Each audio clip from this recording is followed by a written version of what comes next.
آپ کے سامنے معرفت کے دریا میں سے کوئی ایک کی قطرے کا عشر عشیر آپ کے سامنے پیش کر بسم اللہ یہ ذات بالا صفات اور عظیم ترین خاتون ہے کہ جس کی معرفت انبیاء کے نصیب میں بھی نہیں، اس لیے کہ حقیقت فاطمیہ کہا ہی اسی ذات کو جاتا ہے کہ فاطمہ ہے یہ جو فرما رہے ہیں اعلموا انی فاطمہ، یہ سیدہ صدیقۃ الکبریٰ کا جملہ ہے کہ دربار میں فرما رہی ہیں اعلموا، تمہیں یہ علم ہونا چاہیے کہ میں فاطمہ ہوں، تمہیں یہ معرفت ہونی چاہیے کہ میں فاطمہ ہوں۔ حقیقت میں یہ فاطمہ جملہ کہہ کر سیدہ سامنے والے کو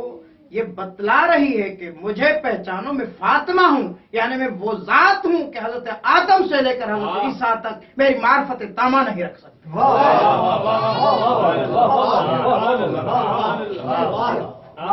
مجھے پہچانو، میں فاطمہ ہوں۔ تو یہ رسول خدا فرماتے ہیں، یہ حدیث پڑھ کر آپ کے سامنے اپنے موضوع کو آگے بڑھاؤں گا کہ یہ فاطمہ ہے، یہ فاطمہ ہے، یہ تکرارن اس لیے عرض کر رہا ہوں کہ یہ فاطمہ ہے،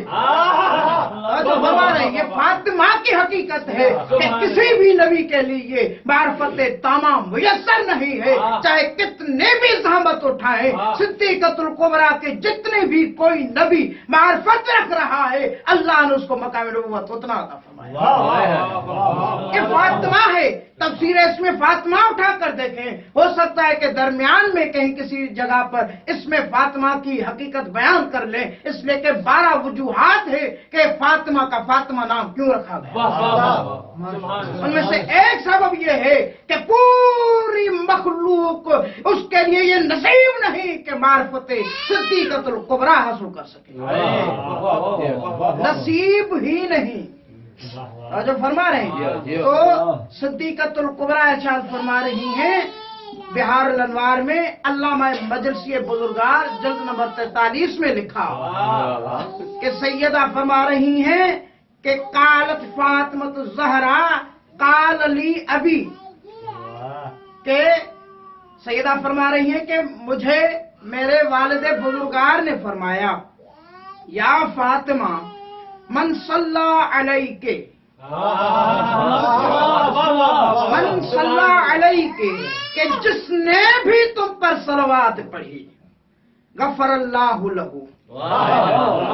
کہ اللہ اس کی مغفرت کر دے گا، اس کے جتنے بھی گناہ ہیں وہ ختم ہو جائیں گے۔ من صلی علیہ، کہ جس نے تم پر صلوات پڑھی غفر اللہ لہو، کہ اللہ اس کو معاف کر دے گا۔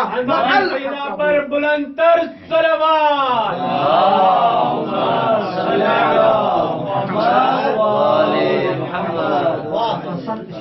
جس نے تم پر صلوات پڑھ لی اس کی جزا یہ ہے، اس کا ثمر یہ ہے، اس کا میوہ یہ ہے، اس کا نتیجہ یہ ہے، اس کا رزلٹ یہ ہے کہ اللہ اس کے پورے گناہ معاف کر ڈالے گا۔ دوسرا نتیجہ یہ ہے وہ الحقہ بی، اور اللہ اس کو اللہ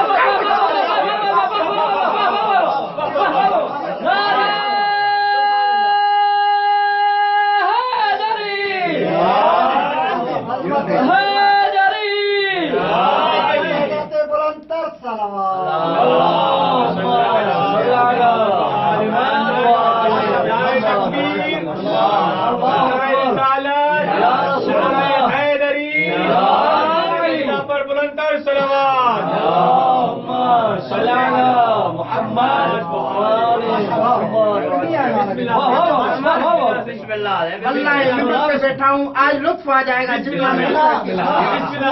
من صلی علیہ، کہ اللہ کہ رسول فرما رہا ہے کہ جس نے تم پر صلوات پڑھی غفر اللہ لہو کہ اللہ اس کو معاف کر دے گا، وہ الحقہ بھی اور اللہ اس کو ملحق کرے گا حیث کنت من الجنت، جنت میں جہاں میں ہوگا وہاں میرے ساتھ ہوگا۔ یہ صلوات پڑھنے کا نتیجہ ہے کہ رسول فرماتے ہیں کہ جنت کے کسی بھی کونے میں، جنت کے کسی بھی طبقے میں، جنت کے کسی بھی مقام پر میں کھڑا ہوں گا تو وہ میرے ساتھ ہوگا۔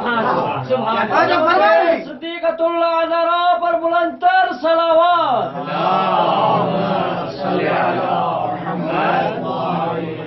میرے ساتھ ہوگا، اس سے مراد کیا ہے؟ وجوداً میرے ساتھ ہوگا، اس لیے کہ میں رحمت للعالمین ہوں، حقیقت میں میں رحمت اللہ ہوں۔ جو بھی تم پر صلوات پڑھے گا ہر وقت رحمت خدا کے ساتھ ہوگا۔